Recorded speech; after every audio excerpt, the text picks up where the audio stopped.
Hello, everyone, and welcome to this edition of the Bad Left Hook preview. I am here. I'm Connor Rebush, by the way, and I'm here with my friend and colleague Kyle McLaughlin. Kyle, thanks for joining me today. No worries, man. Thanks for having me.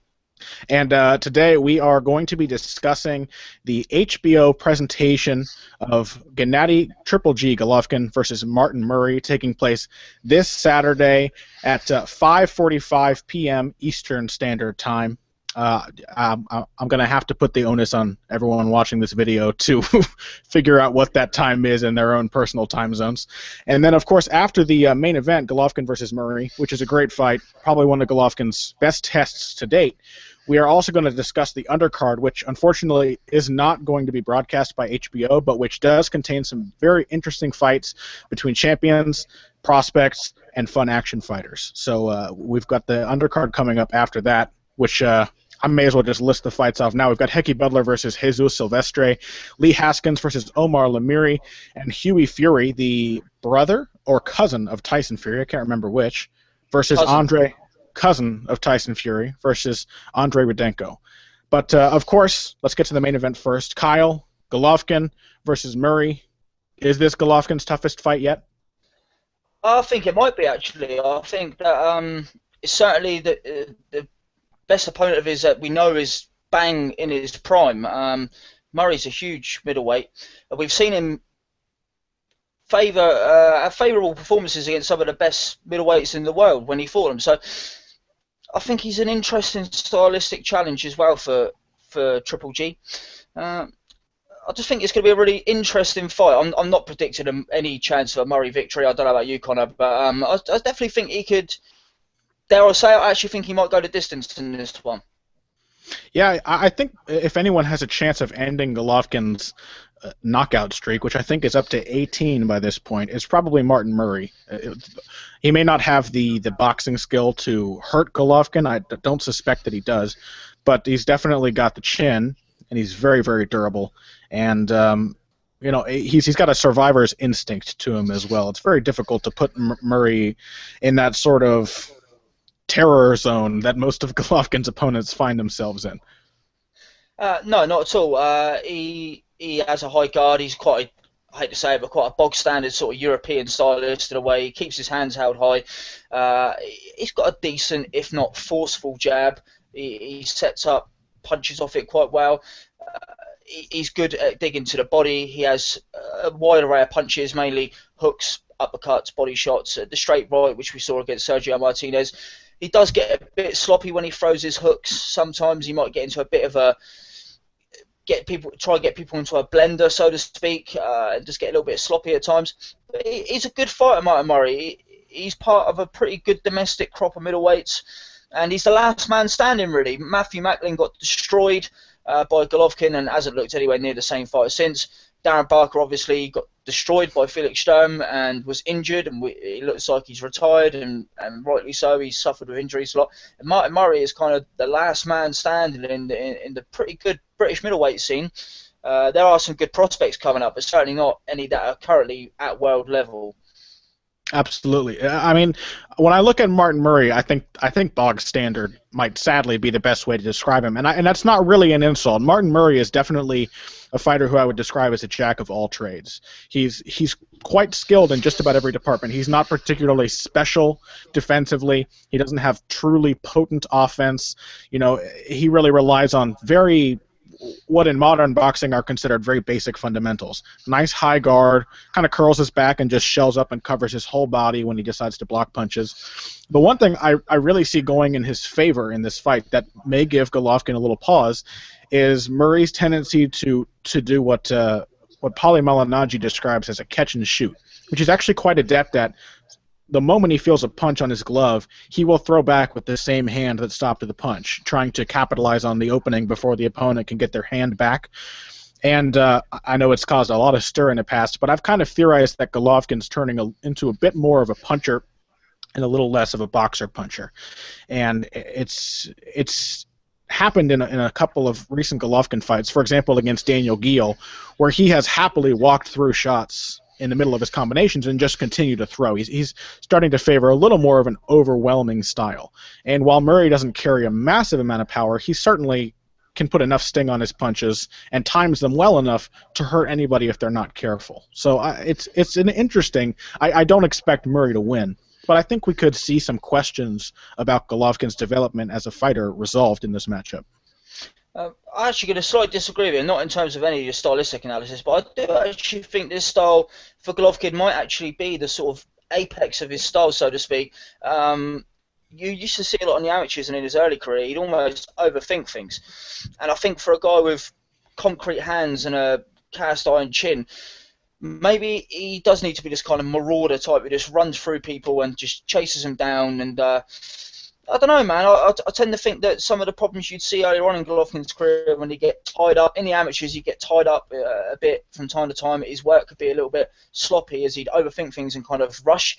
Not rush in, but actually not get an opportunity for a while, see an opening, and then leap on one when he thought he saw it. Whereas now he kind of creates openings just by moving people into position with his shots, and obviously he still possesses some pretty smart tactics. You see feints, you see him setting up, changing the tempo of his punches.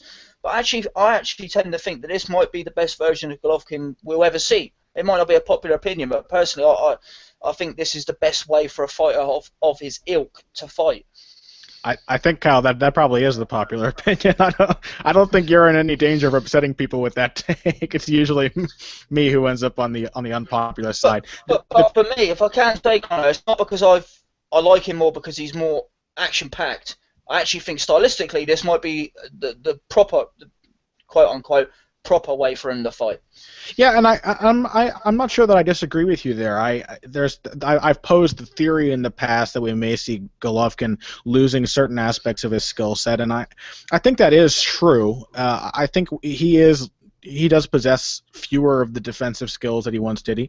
He also tends to enjoy slugging it out with people more than I think he ever did in the past. He's always been a heavy-handed puncher.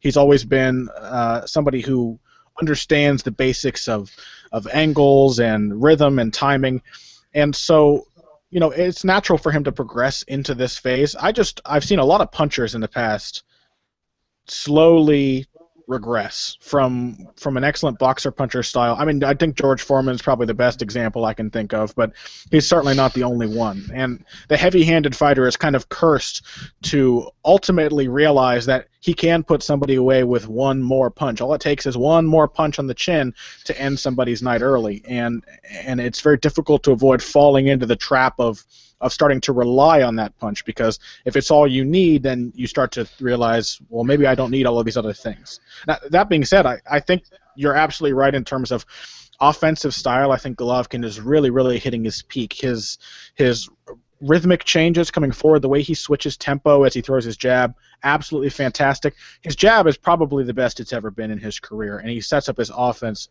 beautifully with that left hand, especially because it is a hurting punch. It's fast and it hurts when it lands. It lands very solidly. And Golovkin has a very tricky way of getting his opponents to move away from his jab into his other strikes, because they fear the jab, and he throws it out very quickly, and he uses those rhythm changes to set it up and time it, so it becomes something they worry about. And then in getting away from his lead hand, they'll expose themselves to another shot. So the classic example for Golovkin is something he did against I'm trying to think of examples. He did it against the uppercut against Rubio. The uppercut against Rubio. Rubio was a good example of that lead hand setting up the uppercut. He did it against Daniel Geale. He did it against Osimanu Adama, where he would throw the jab, and as Adama circled away from his left hand, he would hit him from the side with the right hand over the shoulder as he pivoted. He gets guys to expose themselves by trying to avoid his other punches. And then he mixes in his power with his touching shots beautifully. That was the real thing that stood out to me about the finish against Marco Antonio Rubio, is that Golovkin hits him with a light shot and then really sits down in a power shot, and then two more touches and then really sits down in a left hook. You can never really quite tell which is going to be the punishing blow and which is going to be the one that just measures you and times you for the next shot. It's very tricky, and it's why we see Golovkin's opponents really fear him after just one round in the ring with him, sometimes even before they ever set foot in the ring. They just have this fear of his power and he enforces that fear with his style, and really makes his opponents timid. And it's beautiful to watch. It really is. I think it's been quite interesting actually to see Murray in that respect because he's a guy who does things by the book, a modern kind of book, so to speak, but he does it very hands held high. He's sturdy. He tends to brace himself consistently all the way through the same. So it'd be quite interesting to see if Golovkin can take him out of his game and maybe surprise Murray, because Murray tends to do things the same way all the way. So it'd be quite interesting to see if I think it might be a case of Murray stands there with his hands up high and he just takes a pounding, but where he sees the shots coming, he might be able to survive them. I'm not sure. A lot of guys, as you just said, started off a bit brave with Golovkin, and that allowed him to get into the fight before they had a chance to turtle up. Whereas without being harsh to Murray, I've got a feeling that he's going to be turtled up from the get-go, really. He's going to go with a really negative kind of style. People are expecting Murray to come and slug it out, and he's not really like that. You see that he let Sergio Martinez, who was clearly a physically depleted fighter. I wasn't in the ring, so I'm not going to say that Murray could see that, but to our eyes, it seemed that Murray let him off the hook to an extent. And I think that he's not going to try and get Golovkin on the hook. He's going to try and, not pot shot, but certainly prod his jab out there and then get away, keep his hands held high. And I think you might see Murray try to last a distance rather than trying to win. Yeah, he's tough, but he's an intrinsically cautious fighter, Martin Murray, and he tends to shell up an awful lot, and so that could be to his advantage. That helps him in terms of durability. But Golovkin's also excellent at working his way around the guard, whether it's through footwork or just the angle of his punches. And so we may in fact be in for another quick stoppage if Murray goes to that guard too soon and too often and doesn't throw back as much as he should. Because really the key for Golovkin is you have to make Golovkin respect you. There's absolutely no way that you can just rely on a shell and expect Golovkin to stop, because he's a smart fighter. He's going to find ways around that guard. This is not going to stop anything that Gennady Golovkin wants to do to you. He will find a way to get through. And so it's an interesting question. Will Murray be able to survive, or will he end up like Matthew Macklin, crushed by a liver shot up against the ropes when he's trying to put his high guard up? I'm interested to see the answer, but it's definitely one of the highest level opponents left out there for Golovkin in the middleweight division, at least as far as ones that actually want to fight him. It's quite interesting as well because Murray's a really, really big middleweight. He looks huge in the ring, and that's not just because he fought Martinez, who's pretty much a natural middleweight. I think he probably came in the ring around the super middleweight limit. Murray's a big powerhouse of a guy. He's not a power puncher, but he's a big, strong guy, and I think it's going to be interesting because Golovkin faced someone like Rubio, who didn't really try to make the weight. It was a big, big middleweight, but he didn't carry that extra weight well. It wasn't functional weight. Whereas Murray's a big guy. The interesting question for me is Murray's had a few pre-fight weight checkups, and I wonder whether he's been cutting down to that weight or whether he's been losing it naturally. Because for a big guy, if he's made 3 weight cuts in a month, it might be that you don't see him as strong as he usually is. Whereas Golovkin usually comes in 10 pounds or so over the middleweight limit. By modern standards, Golovkin is not a huge middleweight.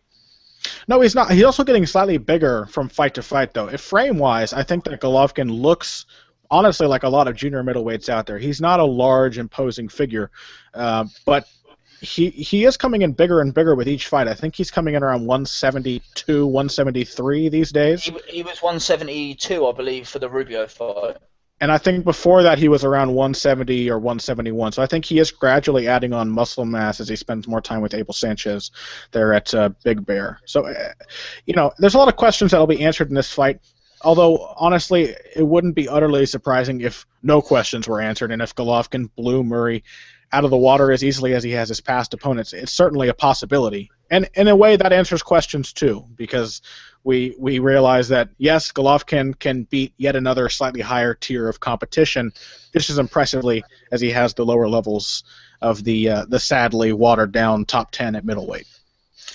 Yeah, and also, Murray, it's a bit of a weird one. A lot of people don't do rankings in this way. I don't tend to do rankings in this way. But if you think about it, the last few years, Golovkin never got his chance at the lineal championship. A lot of people don't care for the lineal championship, but I can understand in this day and age why not. But he never got the fight with Sergio Martinez. And a lot of people thought that Murray beat the man, so to speak.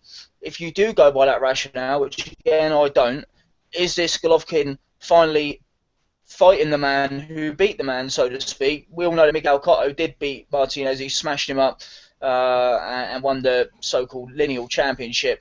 But is this not only the best test of Golovkin's career, certainly the world, but is it not the biggest fight of his career? Is there some kind of moral victory that we could tack onto this victory, saying that, you know, the alternate universe lineal title for Golovkin? well, yeah, not just alternate universe, but it's in kind of, if you use your eyes. I thought Martinez won the fight 1-1-4, 1-1-3, 7-5. Murray, as I say, he gave away the fight in the last few rounds, but he did drop Martinez. And if a few of the other so-called slips would have been put down, then maybe Murray could have won that fight. But personally, I think Murray, Cotto aside, looked as good against the man at middleweight as anyone else did. Certainly. No, I absolutely agree. And I think that's a testament to the resilience of Murray and to just the basic effectiveness of his skill set. He's not a guy who is going to bring out new tools in the middle of a fight or even change dramatically from one fight to the next, but there is his style works. It has been proven to work time and time again.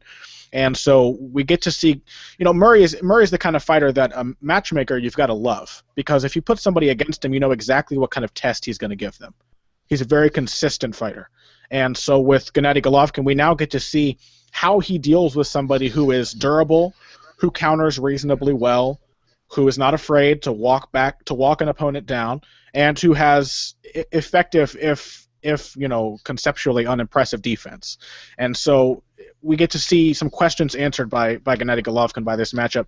It may be too soon to say this, but I think we all realistically expect Golovkin to win this fight, whether it goes to decision or whether he gets the 19th knockout of his career at this point.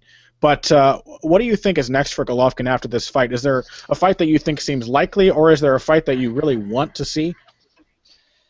The sad thing is with Golovkin, it seems that all the fights we want to see are the ones that seem least likely. An interesting fight for me would be Hassan Endam Njikam, however you say it. I'll call him HNDNJ.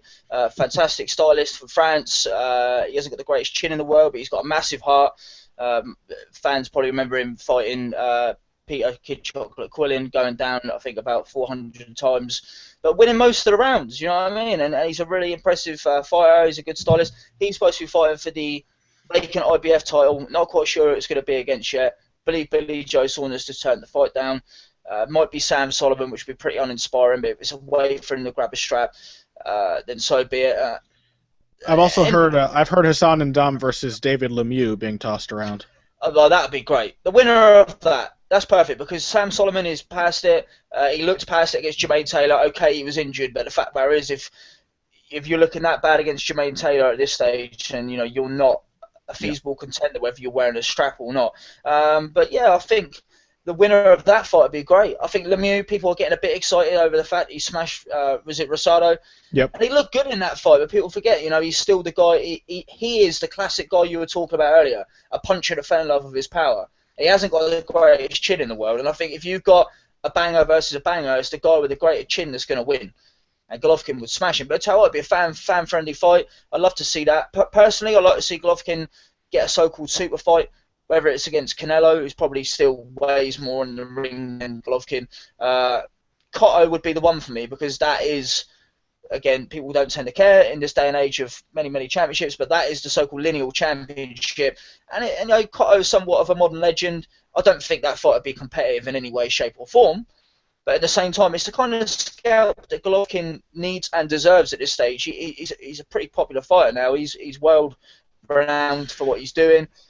And I'd love to see that fight, man. I'd love to see him clear up at middleweight. I love long, dominant champions at a single weight. We don't tend to see that anymore. And Golovkin, with the correct run, could put himself up there with the likes of Monzon and Hagler and Freddie Steele, and he's never going to be up there Harry Greb, but that sort of level of fighter. And I think he deserves the chance to go on that kind of run. It's just whether the fights can be made. I'm really not sure that they can. I personally do think that Cotto versus Golovkin is actually a more competitive fight than pretty much every other fight in the middleweight division at this point. I've never seen Cotto get blown out easily, and And while he is significantly smaller than Golovkin, Cotto packs enough power. He's got an intelligent jab. He can box as well as pressure. I think he'd be one of the few guys to throw some combinations and actually try to push Golovkin back. I do think Golovkin would win that fight. I think there's really no chance, and it would probably be a sad end to the career of Miguel Cotto, but what a huge pop that would be for Golovkin in terms of popularity to go against an absolute fan favorite with a huge ethnic fan base behind him like Miguel Cotto, and to really get himself over as an exciting fighter because he's already been adopted by the Mexican community of boxing fans. How great would it be for him to span the divide coming from Kazakhstan between Puerto Rico and Mexico and set himself as the favorite of both of those, the adopted son of both of those old school boxing communities. But yeah, I think it's a great fight. I think that Endom or Lemieux is probably the likely next bout for Golovkin. It's not the best bout you could possibly ask for. Obviously, we'd all like to see him against someone from super middleweight, Froch, Ward, someone like that, or one of the junior middleweights like Cotto. Well, junior middleweight like Cotto or Canelo. But I think in this current landscape, Endom versus Lemieux is about as good a fight as you could ask for. So I'm looking forward to that as well. Why don't we move on to the...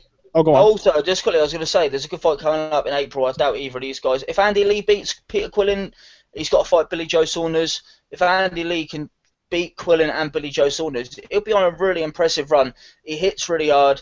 He's one of those vulnerable punchers, but he's actually a pretty crafty fighter. He hasn't fallen in love with his power. He sets up his shots. He's a pretty slick counter puncher. He's quite a rigid, stiff, upper-bodied guy, but he's got a lot of nous for a guy who's a counter puncher. And him and Golovkin have got history. They fought in the amateurs.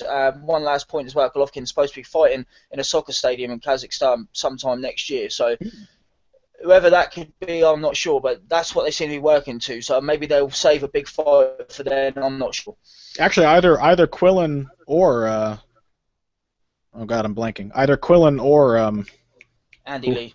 Andy Lee, my God. Either Quillin or Lee would be fun fights for Golovkin at this point. I think Quillin's got a really bad rap because of his willingness to run away from fights, and it's unlikely that that's going to happen because he's avoided Golovkin a couple times. But either of those will be interesting style matchups. So on that note, why don't we move on to the undercard here? Again, sorry everybody, this does not appear to be airing on HBO. The HBO broadcast starts at 5:45 Eastern Standard Time, and they are only going to be showing Golovkin versus Murray. But it's actually quite a solid undercard here. We'll just kind of give you the brief rundown of the fights.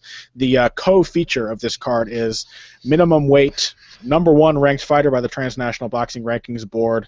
I'm not sure which belts he holds. I have it's impossible for me to keep track of it, but he is a champion of some kind. I think he's the IBO. I think he's the IBO champion. Okay. Hecky Butler, IBO champion, evidently, versus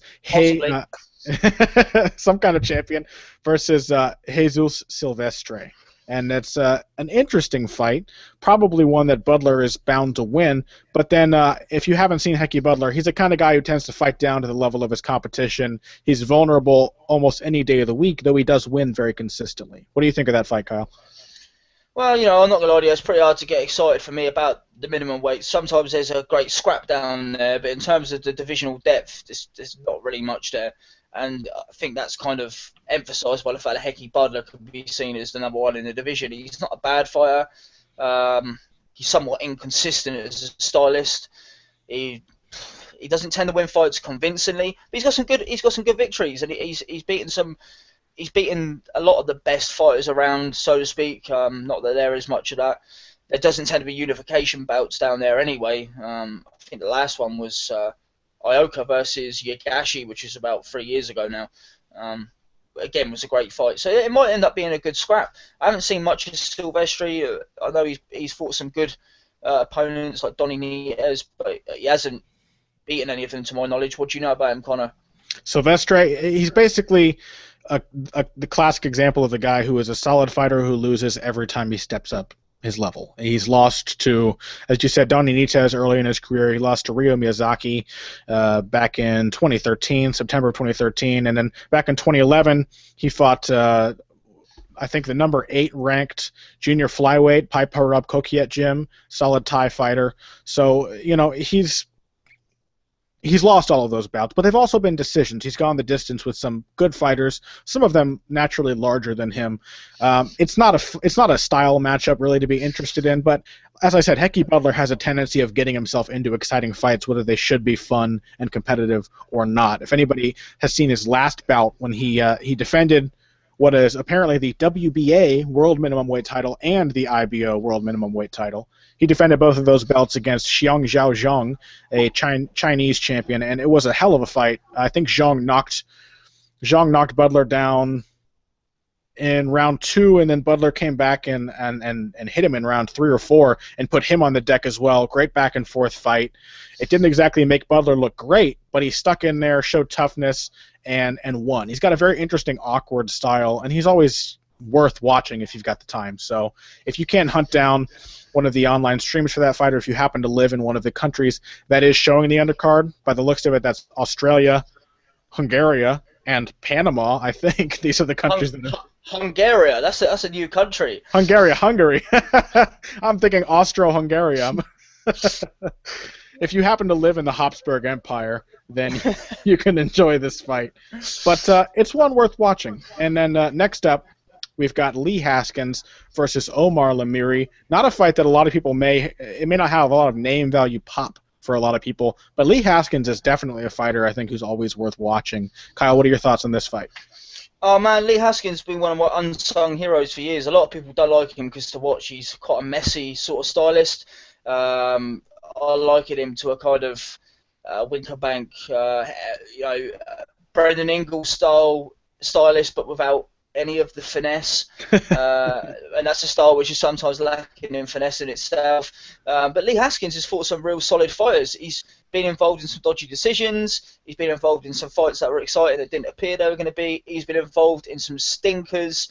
But he's fought a lot of good fighters. He fought 2 future bantamweight titleists, Stuart Hall and Jamie McDonnell, who would only be titleists in this era, to be perfectly frank with you. But they're good domestic level fighters.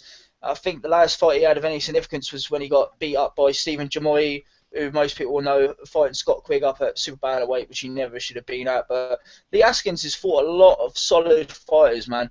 He's fought a lot of different styles. He's been around on the scene for a long time. He's not a massive banger by any means, and he's a bit ropey, shall we say, in terms of his fighting DNA. But he's interesting to a purist. Yeah. He does things in there that are fairly unorthodox. I say fairly unorthodox, they're completely unorthodox. And he's done them against good opposition. You've got to respect that. He's got the countering ability of a Harold Graham on a good day, and he's got the vulnerability of a Prince Nassim Hamed. without necessarily being able to recover quite as well. He's been stopped in all 3 of his losses, but then he tends to have really fun competitive decision wins over everybody else that he fights. And he's beat some decent guys. He really has. And so Lee Haskins worth watching. His opponent, Omar Lamiri, not necessarily a great fighter. He throws bombs, and that's always fun to see. Only 5 knockouts in his 13 wins, but he's definitely willing to stand and trade, so it should be a fun fight with Lee Haskins, who's also happy to stand in the pocket, slip shots, eat shots, and throw counters back. So it's a fight to keep an eye on. Of course, it doesn't actually have the relevance of the first fight on this televised card, which is Huey Fury versus Andre Rudenko, which is a really great prospect fight in the heavyweight division. Of course, Rudenko's last fight was a loss to Lucas Brown, which is a relatively competitive decision that went the distance. And Huey Fury, of course, as I said earlier, the cousin of Tyson Fury, got a really promising style. Looks like a guy who could be something in the heavyweight division in the near future. I would almost compare him to a less lengthy Lennox Lewis in terms of his stylistic approach. He's got a good jab, likes to throw uppercuts and right hands alternating.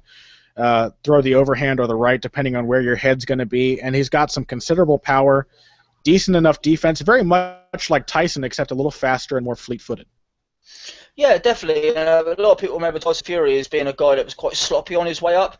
In terms of his offense, he would often smother his own work and throw these kind of ungainly sort of hooks without a lot of snap behind him. He didn't have kind of natural power. Huey Fury seems a lot more reined in. He's a lot more of a textbook sort of boxer puncher, so to speak. And I tell you what, man, he faced some good solid journeyman on the way up. The problem is he's been out with a long-running illness They obviously don't care. They've put him in with a good, tough journeyman. I'll say Rudenko is as maybe not as good, but certainly as tested and durable as anyone that Anthony Joshua has faced so far. So it's a real tough fight to come back to. I think that's what makes it interesting. I think 18 months ago, people would have expected Huey to do a number on this guy and win a pretty way to a division, so to speak. But I think coming back, this shows a lot of balls, not just from the fighter, but from his handlers, because they don't know what sort of state he's going to be in. Obviously, they're pretty confident. I'm really confident in Hughie Fury. I think he could at least go to sort of fringe world level contendership. He's still young. As I say, he's got a good amateur pedigree. He's well schooled. And I'll tell you what, man, he's a really, really good fighter. And I hope he does a number on Rudenko, because he could be in some interesting fights for the likes of David Price, Anthony Joshua, even lower level domestic fighters such as John McDermott and that. Hughie Fury can be in some good scraps. I'm not sure yet whether he's going to be as good as his brother, but he's got the foundations there. I agree with you 100%. Fury, of course, is undefeated, 14 wins, no losses, no draws, 8 of those by knockout, so not an incredible but a considerable knockout ratio, especially considering that he's been in his fair share of 4- and 6-round fights where there's not a lot of time for a boxer-puncher to build to his finish. Rudenko, of course, has 24 wins, only 1 loss, which was that decision to Lucas Brown. Not a lot of great fighters in his resume. In fact, I'd say that his resume pales in comparison to that of Fury in his more recent fights, where he has fought some pretty impressive journeymen. But, a lot more fights. Rudenko's definitely got the experience edge. And, again, that fight with Lucas Brown really said a lot about his potential. He hung in there with a very solid, undefeated heavyweight and showed his potential. And so I do expect Fury to win, but I would not be surprised if Rudenko gave him a lot more trouble than most are expecting, especially considering, as you said, he's been out since May of last year, so that's quite a long layoff and a respectable decision to jump in here. He's got the heart of a Japanese fighter, even if his home country is the UK. I think he was actually suffering with the illness or something before that, and they made a sort of educated decision to say, look, we could get out every month in a 4-rounder against a half-decent journeyman, or we could give you time off. And I think that's what's happened. Speaking of Rudenko and his potential, I don't think he's going to go any further, but I do think that we know now he has potential to be a very good gauge for fighters on the way up. Solid gatekeeper. Exactly, yeah, and he could be a pretty durable, teak-tough journeyman, so to speak. And I think Hughie Fury, he's got a tough challenge ahead of him here. It's as good as any other journeyman he's faced. As before, I think it's as good as anyone as Anthony Joshua has faced. So I think it's brave matchmaking. And I like the sounds of the conditions of that layoff. I honestly think more fighters could stand to take time off when they've got something bothering them. Of course, activity's great. And coming up, a lot of fighters, I mean, Hughie Fury was incredibly active. Like in 2013, let's see. Well, I think he fought about 12 times. 6, 7, 8, 9, 10, 11, 12 times in 2013. And that was his first year as a professional boxer, won all of those fights. That should be the first year for any professional, I think. Right. He went in there against low level of competition, did what he was supposed to do, and that first year was all easy fights. Then in 2014, he stepped up his level, beat Matthew Greer, tough if relatively unimpressive fighter, and knocked him out, which says great things about his ability to set up those power shots. He went to the body beautifully in that fight, by the way. If you want to measure his potential, that's about to watch. Dropped Greer a couple of times, 3 times according to BoxRec, with body shots in the second round alone. And then he went and fought a decent fighter, Danny Hughes, on a 5-fight win streak, and beat him on points in 8 rounds. So Fury's a fighter to keep an eye on, and I like the fact that he took some time off, and it's probably better, knowing the conditions of that layoff now, not to think of this as a potential for ring rust, but to think that we may in fact see a rejuvenated Hughie Fury in this fight. We may in fact see a more polished and comfortable fighter than we saw when he was evidently suffering from some sort of illness before. Well, he's been working with Eddie Chambers and Tyson Fury, so yeah. Sometimes I actually think being active in the ring is the best thing to do, but certainly good sparring is great for any young prospect, and he's had it. He's had a former heavyweight title contender and a perennial contender, and his cousin, who is one of the best heavyweights in the world, in my opinion at least, and certainly in most sane rankings as well. So absolutely. I think the future is bright for Hughie Fury. He looks like a really good prospect. Absolutely, and it's a great fight to have on this card. Pretty solid undercard. Unfortunately, not airing in any easily accessible way in the U.S. HBO, again, only showing Gennady Golovkin versus Martin Murray, the main event. But if you get a chance to watch these undercard bouts, there are some fights worth watching. They are either fights that guarantee action or fights with promising contenders, or both. So that's something that's always good to see. And thank you for joining us, everybody. I suppose we'll wrap it up on that note. This has been the Bad Left Hook preview of Golovkin versus Murray. Of course, you can join us on badlefthook.com this Saturday at 5:45 for discussion and live coverage, play-by-play of the main event, and we'll also be covering those undercard bouts as well. So if you don't get a chance to watch them on a stream or on TV or whatever, feel free to join us, badlefthook.com, and we'll have coverage there so you can at least keep up with the action. Thanks for joining us. I've been Connor Rebush. You can find me on Twitter at BoxingBush, B-U-S-C-H. Kyle, what's your Twitter handle? At Ferocious Flea. And you can find both of us on there. We're always talking boxing and combat sports. That includes MMA, Muay Thai, kickboxing, whatever. If people are hitting each other, we're interested. Please join us. We're happy to talk to you. And again, find us both on badlefthook.com and bloodyelbow.com, and we will see you this weekend for the fight. Oh, by the way, before we sign off, make sure to like this video on YouTube, and for more like it, I gotta plug. Gotta like the video on YouTube. And you can find more like it on YouTube. MMANation.com is the channel. We've got lots of previews, post-fight coverage, all kinds of things, as well as interviews with great fighters. So thanks once again for joining us. We'll see you again on Saturday.